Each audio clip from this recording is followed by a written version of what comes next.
Welcome to Chapter 14, Regression Analysis. We've reached that point in our statistics journey where it really starts coming together. Regression is at the very end and the heart of what we do in business statistics. It is our real push towards predicting. And in this case, this starts us on the road to understanding regression. And what we're going to do with regression, to start, we have a couple of chapters here now to deal with regression. Learn how to conduct a hypothesis test for the correlation.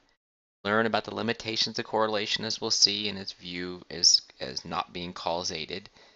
Look at the estimated linear regression, the multiple regression, and then look at the few things that help us determine fit, like standard error of the estimate and our R squared and R squared adjusted.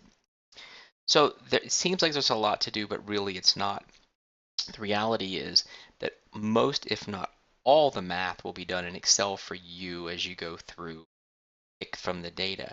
Your job as the researcher will be able to pick out what you need and explain. That's really our job here. It's not to be so much statisticians in the functional piece. It's understanding and relating to folks what you're seeing. Let's start this off with a good example. We're looking at debt payments. So we have debt, and we're going to compare it to income in some large metropolitan areas. We also have employment, and we'll look at the unemployment statistics as we look at multiple regression. So what we're trying to do is draw and see if there's a correlation between the income in thousands of dollars and the debt that payments that people make on a monthly basis. This researcher believes that income differences are the main reason for the disparity in debt. So we want to look at correlation and regression for this data set, and there's 26 cities we'll be studying. So to start, correlation. Well, we can't have correlation without covariance, and covariance we've already covered in Chapter 2 and 3. Covariance is an unscaled association measure, and what it's trying to see is when I have two variables, say x and y, how they simultaneously vary from their respective means on average. And in this case, it's n minus 1, which would be our degrees of freedom. So you take your value of x, subtract away the mean for all x's, y, all the means for y, and the degrees of freedom. We've done this. And we'll see that there's actually a better way to get to correlation than this. But this is covariance, and covariance is, as I said, unscaled. What correlation does, it puts us on a scale. And what we'll do is take the covariance value and divide by the standard deviations of both our x variable and our y variable. That allows us to see the correlation range between -1 and +1. It's an interesting way to get at correlation. So let's take a quick look at it. Here's that full data set of all the cities. And you can see I have lots and lots of information here. Let's just play along with the few pieces that we can use to create correlation. First, I'm going to count how many things or objects there are. We know there's 26. Now, first, there's something called covariance. And as you can see from what I've done here, let me get this for you here. In Excel, there's a call called covariance.s. Since this is a sample, it's not all cities, it's just a select group. I want to calculate the covariance of the sample for the 26 incomes versus their debt. And what we get is an unscaled number of 1,119.81. That doesn't really make a lot of sense to us because it's unbound. We don't know what it really means. So what we'd like to do then is see if we can calculate, have it over here, the standard deviation of the sample for income, the standard deviation of debt. And what I'll do is, I'll blow this up a little bit.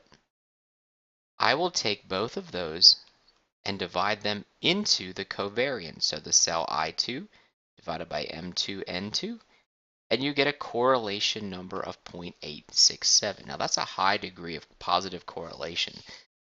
That's a good thing if that's what you're looking for, and it's a very strong correlation. It can also be pulled by simply running Correl, C-O-R-R-E-L, for both income. you'll notice that it's income and debt, and you'll notice that it matches for what we calculated. So we have a positive, strong linear correlation here. If I were to plot this data, and we can do it as a plot, we can see from the relationship that, remember, a strong positive correlation means that as one value increases, it appears that the other one does as well. So in this case, it does look like as income goes up, the debt payments goes up. But notice there's a couple of things going on. One, we only have income ranging from between $55,000 and $65,000 all the way up to about 105. So there's nobody that made more than 105, and there's nobody that made really less than, say, 60,000 in that range. Also notice the debt payments a little under $800 all the way up to $1,200 and maybe $1,300. So if you have anything outside of that range, we can't explain it. It has to be talked about within the particular range, both X and Y. Anything outside of that doesn't make any sense. If I wanted to create something like that, and you can see that I have it here in the sheet, and I'll make sure the sheet is available for you. It's pretty easy. We've seen how to do this before, but just a quick reminder. I'm going to do a scatter plot, so I'll do Insert Scatter Plot. I'm going to select my data, and I'm simply going to add a series. First thing I'll do is just pick one. I'll add just a name to give it something. And let's let income be my x's, and the x range will be from B2 to B27. Now what I'll do is I'll add my y's. My y's will be between D2 and D27. And I'll notice that I have my range here for that value, and you'll see that it runs out. Now also notice that I have to change the scales a bit. So along the horizon, I might want to limit this to, say, 50. All I did was click on one of the numbers down here, put 50 and hit enter. And then I now will change the same thing. Say I click on one of those numbers, and I'll set the floor on the vertical axis at 600. I have this wonderful chart, and then I can go in and change what the chart looks like by looking at one of the different quick layouts. If you'd like to do that, you could do that. Notice I move around. That's a nice one. Just get rid of the legend. I can right-click on any dot and add a trend line. Now this trend line projects what the best fit line would look like, but it also gives us a sense of the pitch of the correlation. This is very important as we move forward, and we'll see with that line, I can also see that it's linear, but I can also say, I want to see what the equation of that line looks like, and I want to put an r squared on the chart. So here's something called r squared. Now, we have been, up to this point in time, talking about r. What you see now is relationship, and we've been talking about correlation. That's r. R squared, simply correlation squared. So we're able to see quickly what the relationship might look like. So we're seeing here as the income goes up, there appears that there's relationship positive linear, the debt payments go up. And we can see how this could be calculated. If you had all the information or you had the time to calculate it, it's very hard to do by hand, but in Excel, obviously, it's a little bit easier. More often than not, you can just use the calls, as you can see here, covariance.s and correl for correlation, as we saw before. But what about this correlation? So I have a correlation of 0.86. Does that mean anything? Well, I can actually test for the significance of that correlation by running, as here we have a row test. We're going to see whether or not we actually can use this correlation. I want to test whether the population correlation is anything different than 0. If it's not, if I can't reject this null, then the reality is the correlation isn't any different than 0. And in that case, correlation is not real. It's just simply due to chance. It's a mathematical trick if you want to think of it that way. But to do a test, we need a statistic. And the statistic we generate uses the correlation you generated, but it also has to use this value kind of like a standard error, but it incorporates the correlation squared into it. So for the value S sub r, which is in your denominator, you would take 1 minus the correlation you've calculated squared divided by n minus 2. Minus 2 because you have an x and a y. When you only had one value, when it was univariate, one variable, it was 1. Now you have a bivariate set. The two variables, we subtract 2. And then I plunk the numbers in. 1 minus the correlation squared. It's been rounded, obviously. And I'm going to divide by, there were 26 observations minus 2. There should be a slash in here. And you get a denominator, S sub r, of 0.1. The t statistic, t of 24, gives me a value of 8.64. What does that mean? Well, we got to check it at 5%. Let's go back to Excel and try this. So here's that t statistic that was just calculated. What I've done, I've taken the value of the correlation, square root of 1 minus the correlation squared, divided by n minus 2. If you're ever asked to do it, don't recreate the wheel. Use something like this. Just plunk your values in. And now I have that statistic. Now, realize that this test is a two-tailed test. So when I go into my p-value, I'm going to use 2 times, because I'm going to use the t-dist of t-dist dot two-tail for the t-value, and I have 24 degrees of freedom. I double it because if I didn't, I'd have to compare it to 2.5%. By multiplying by 2, I can then compare it to an alpha of 5%. Since it's basically 0, which is less than 5%, we reject the null and conclude that we have a significant correlation and it didn't just happen by chance. Those that are critical value lovers out there, you could also take the value of 5%, invert it, remember it's two-tail, and I could compare the critical value to t. The t is so far out into the tail that you cannot even consider the idea of not rejecting. It is a fully rejectable test. So what do we learn here? Well, correlation, obviously. We know that it can be calculated rather simply, and Excel does it for us. We know we can test to see if it's just simply something that happened by chance. But really, what correlation tells us, it captures nothing more than a linear relationship. It's an association value. So it's not always reliable, particularly when you have outliers that might influence its direction and pitch. We saw that when we imputed a line on top of our data. Most importantly, correlation does nothing more than tell you that there appears to be a relationship.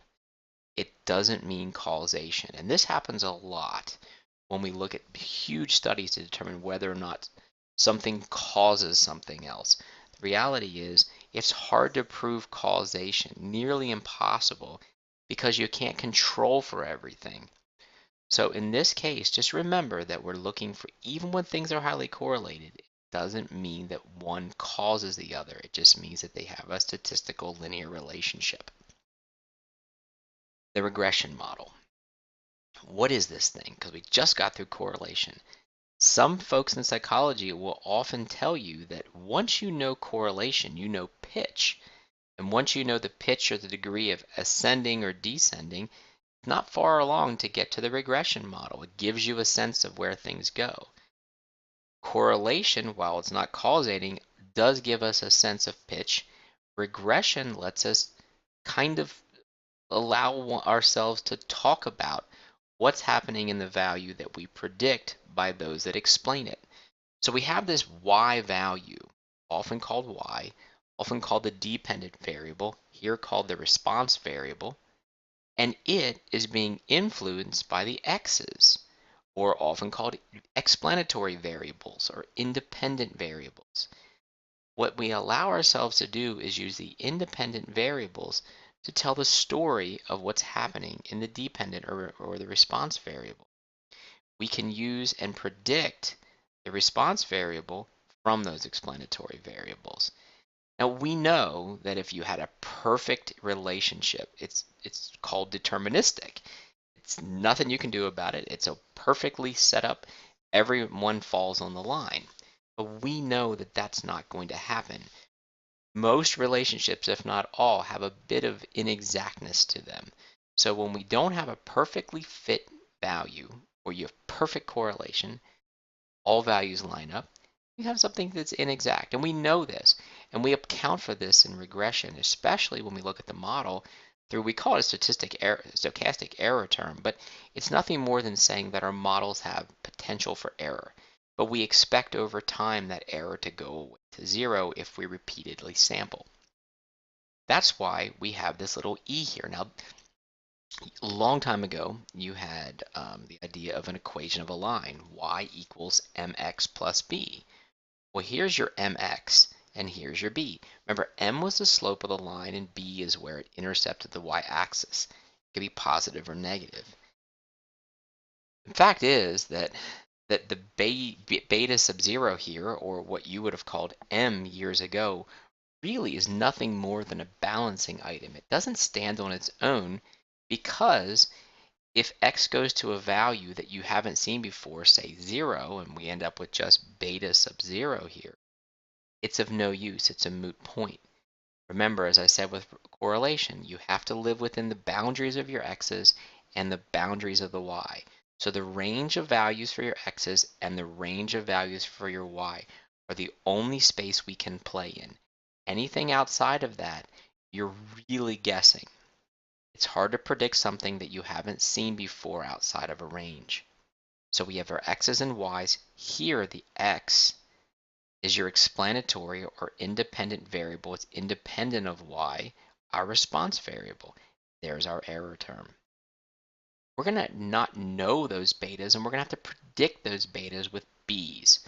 So as with most things in statistics, when you see a Greek letter, that refers to a parameter for a population. When you get down to alphas, like x and y hats, and here b's instead of betas, these are what we use for our estimation through samples. Y hat with this little accent above it, y hat commonly known, equals b sub 0 plus b sub 1x. The error term goes away because we expect, we would hope, that over time, repeatedly sampling, the error would go away. What we get, though, is a fitted line. How do we create this line that best fits our data? Well, it's all going to be based around this idea of residual or error. This, our predicted regression equation, our predicted response variable, versus the actual response variable at this under the same data, under the same x's, the difference from them, they're positive or negative, is what we'll use to fit the line. The residual is nothing more than the vertical deviation of y from y hat, or y hat from the y line. So what we'll use like this is look at the blue line, which is y hat, and each dot is y, and all the sums of the vertical deviation. And if we square the distance, square the distance, square the distance, square the distance over and over and over again, and sum them all up, the sum of the squared deviations sound familiar, like a variance?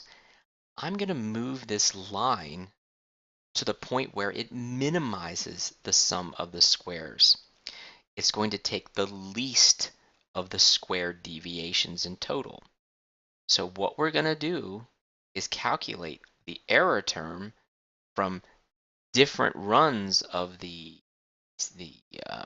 estimated regression equation and find the one that best fits. And we're going to take the least of the squared deviations. When you do that, you get this wonderful equation. Now you can do it more simply by just using this equation. Actually, not more simple, it's actually a complicated equation, but it looks a lot like a covariance here, doesn't it? A little bit in the numerator, just missing a little bit in the denominator. And then you could solve for b sub 0. Now, more often than not, you're given b1, and you have to calculate x bar and y bar, and you calculate what your intercept is.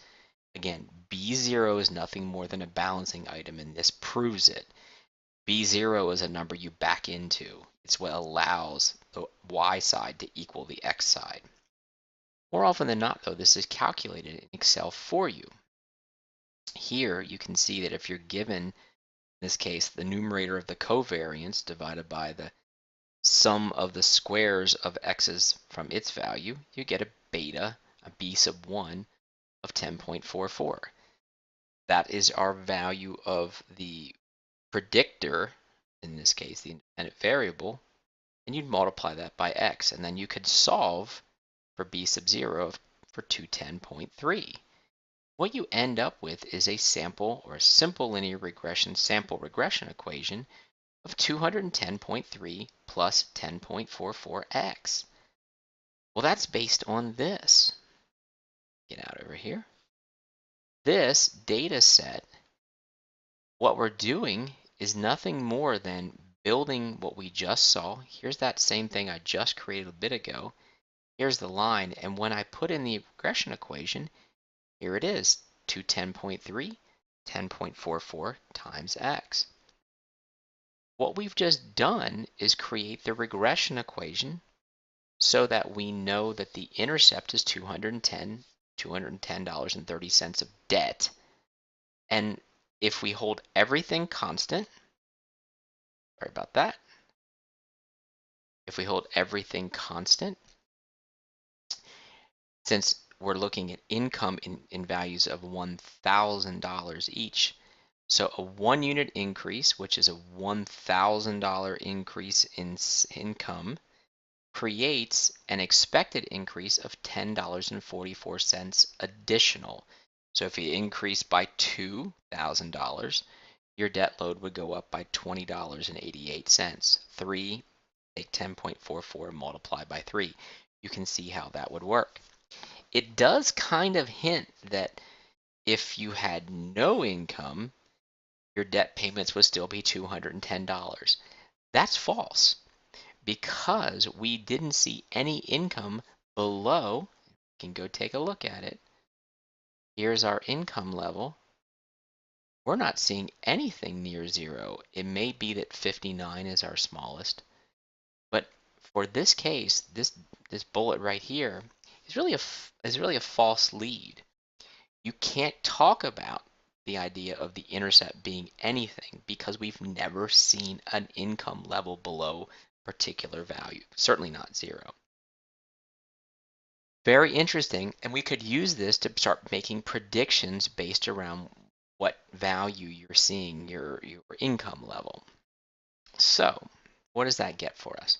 It gets us to using Excel to do this, and I kind of hinted at it when we saw it on the sheet.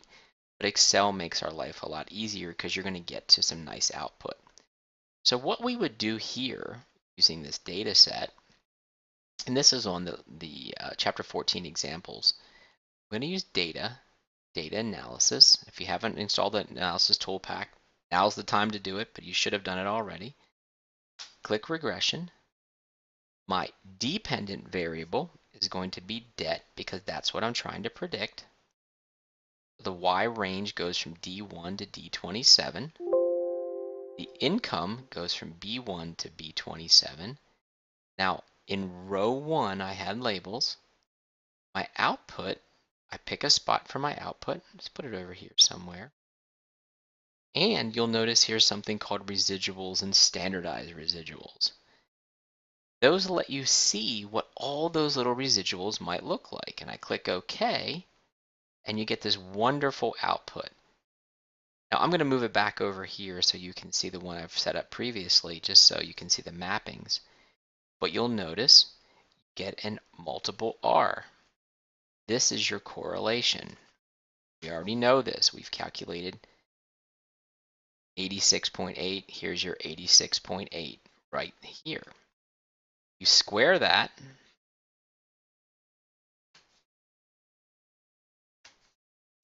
and you get 75.25. So we already know we can calculate R squared. We don't know what that is yet. You know, there was 26 observations.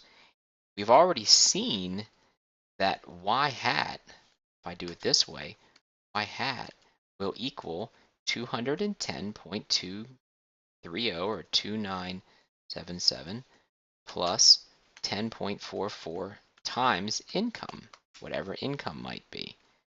So we've just seen this all play out. But now we've actually run the regression. We're not going to talk about what significant regression means until we get into the next chapter, but we do see something rather interesting here just to set this up in Chapter 14. This should look very familiar. It is our ANOVA. Here's ANOVA for regression, or the error or residuals in total. So this is our total, what we've seen before, and the others will sum down, divide, divide, divide these. Then we can run an F-test. So we're building on what we learned in Chapter 13. Don't forget that this was our error. So what does that do for us? Well, from this we can see where we pull our coefficients. We just saw that. We're able to do more now, though. Let's move this out of the way. I'm able to take something like this and create a regression. What if I wanted to see if I can predict debt load by the average income and the unemployment rate? Well, pretty simple. Same idea, data analysis, regression. And I'm going to use debt. But instead of just highlighting one column, I'm going to highlight B and C. And I'll put it over here somewhere just to get it out of the way. But having residuals and standardized residuals checked. And I click OK. And now I have a second kind of regression. But now I have here two independent variables. And notice this has changed. It was 10.44 for income. Now it's 10.51. I didn't have unemployment before, but notice it's positive. And the coefficient went from 210 down to 198.99. This idea of having multiple predictors or multiple independent variables, we're going to call that multiple linear regression. And we use this to have more explanation. My goal is to get as many independent or predictor variables as I can, as we'll see, that are significant, so that I can tell a better story in the response variable and see how much of the total variation that's happening in the response variable can be explained by all the independent variables. What we have first is the model. Notice it contains the errors. And the general model allows us to have as many independent variables as we want, as many x's. Realizing, though, that if some of them are just nothing more than white noise or actually don't contribute at all, we may not want to keep them. But we do know that over repeated sampling or theoretical repeated sampling, we come up with the regression equation. Now, if I want, say, 3 independent variables or 3 explanatory variables, I'll have 3 x's and 3 betas other than beta sub 0 or b sub 0. We just saw how we can do it with the range for adding a second. It allows us to increase how much is going on. And you'll notice here, this is going to be this thing called p-value, which we've seen before. Also another p-value here that we're going to have to use. What did we just find? What we found was, just like before, increasing our income by $1,000, holding this constant, assuming this doesn't exist. That's what we have to do. That means your debt load goes up by $10.51. Same thing with the unemployment rate. If the unemployment rate increases by 1% in your state, that leads to a debt load increase of 62 cents per month. From this, it looks like debt is more affected by income than it is by the unemployment rate. As a matter of fact, that looks like almost not even a significant dent in the increasing debt load.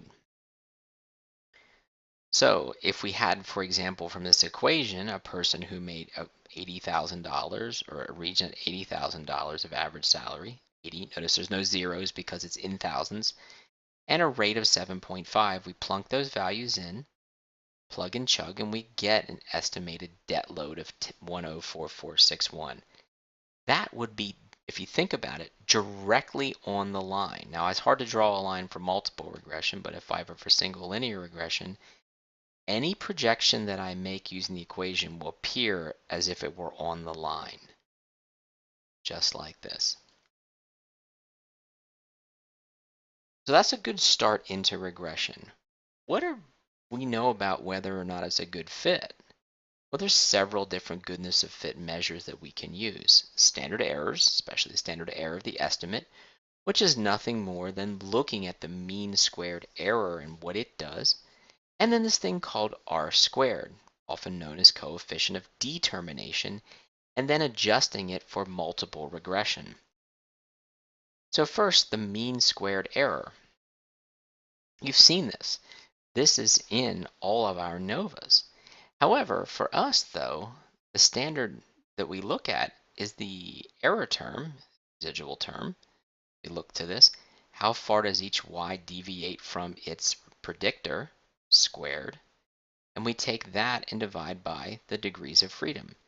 Where does that come from? Let me help you out. Sums of squared, right here.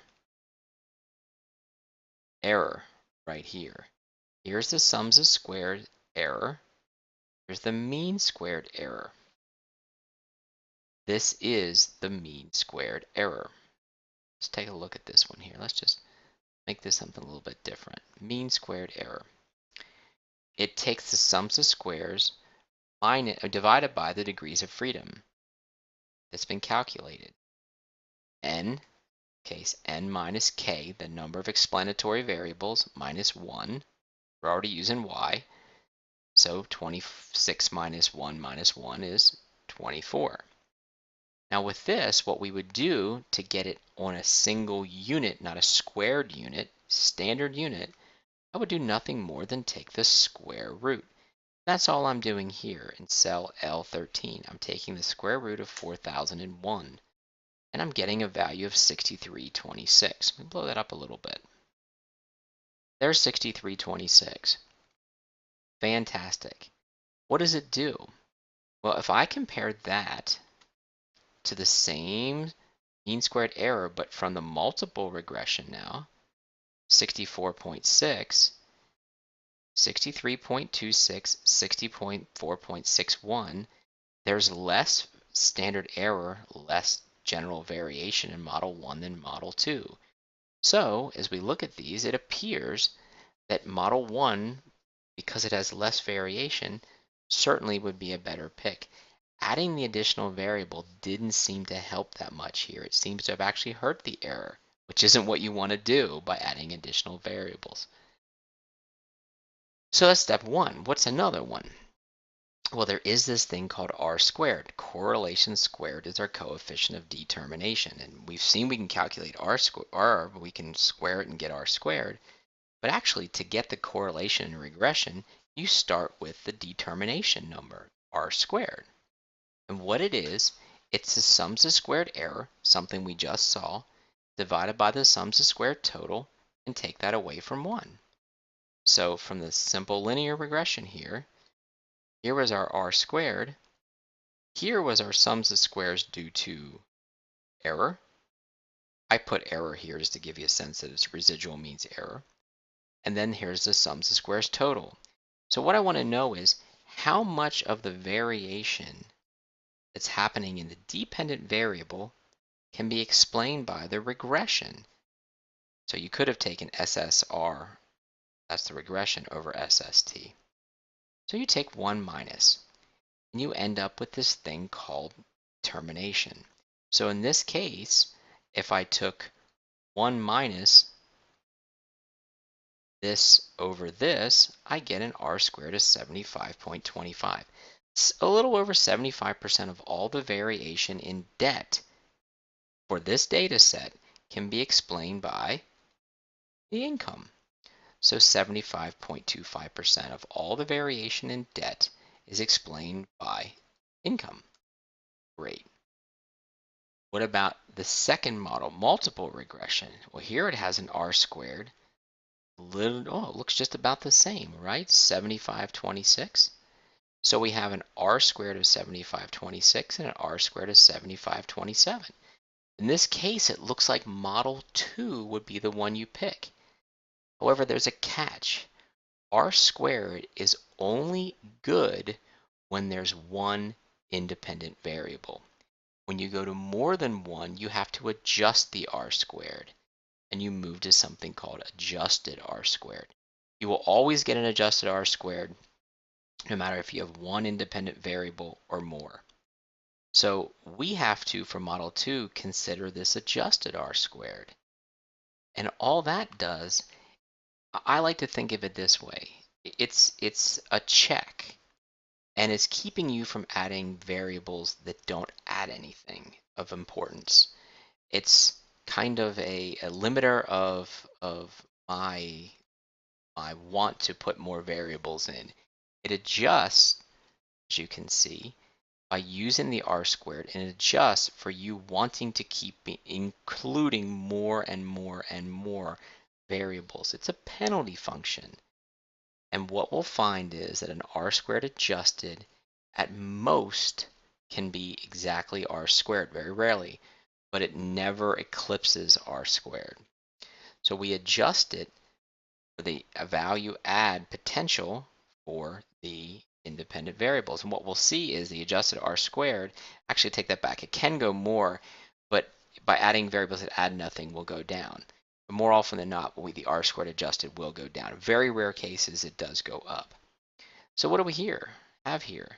Well, now that we look at 1 and 2, even if we looked at the adjusted r squared for 1, it's still bigger than the adjusted r squared for 2. So it's higher, explains more, it has less overall variability, and it has less variables. It's kind of the keep it simple method. So in this case, the best model to choose would be model 1. And from all that we've seen, that's the best step. Now, what we don't know is if the regressions are significant. That's the challenge as we move into chapters 15 and 16.